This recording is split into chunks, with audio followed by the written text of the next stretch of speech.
miliaran rupiah per hari. Angka yang fantastis untuk sebuah program kemanusiaan yang sejatinya dirancang demi memperbaiki gizi anak-anak bangsa.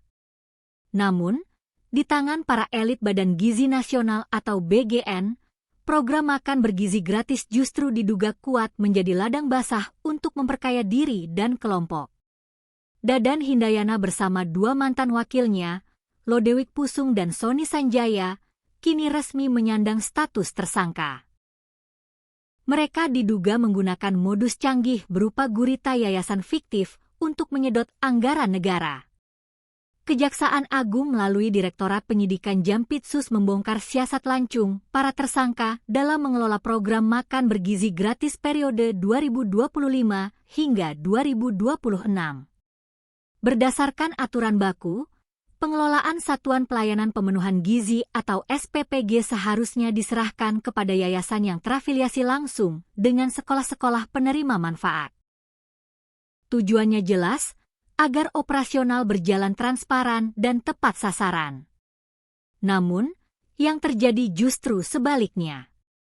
Dadan Hindayana, Sony Sanjaya, dan Lodewijk Pusung menggunakan yayasan-yayasan milik mereka sendiri yang jelas-jelas tidak memenuhi syarat kelayakan sebagai mitra. Demi meloloskan yayasan kroni ini, para tersangka memberikan atensi khusus. Mereka memanipulasi dan mengatur proses verifikasi pada portal mitra BGN secara paksa. Jalur belakang inilah yang memuluskan penunjukan sepihak dapur-dapur SPPG ilegal tersebut. Dampak dari manipulasi sistem ini sangat mengerikan. Direktur Penyidikan Jampitsus, Syarif Sulaiman Nahdi, mengonfirmasi bahwa sebagai imbalan dari penunjukan sepihak tersebut, mengalir uang insentif bernilai miliaran rupiah setiap harinya ke rekening yayasan yang terafiliasi dengan ketiga tersangka.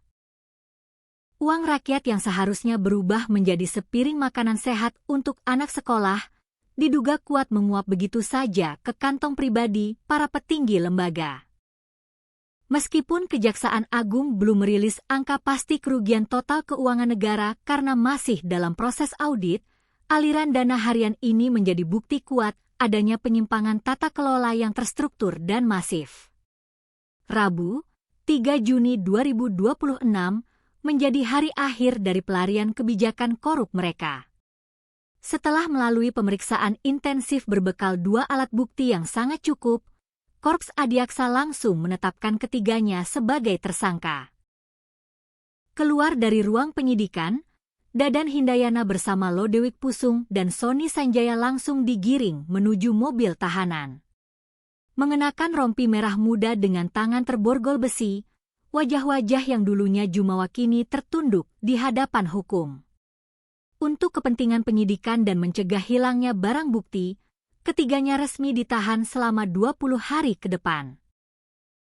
Dadan dan kolegenya disebar di Rumah Tahanan Salemba Cabang Kejaksaan Agung serta Rutan Salemba Cabang Kejaksaan Negeri Jakarta Selatan.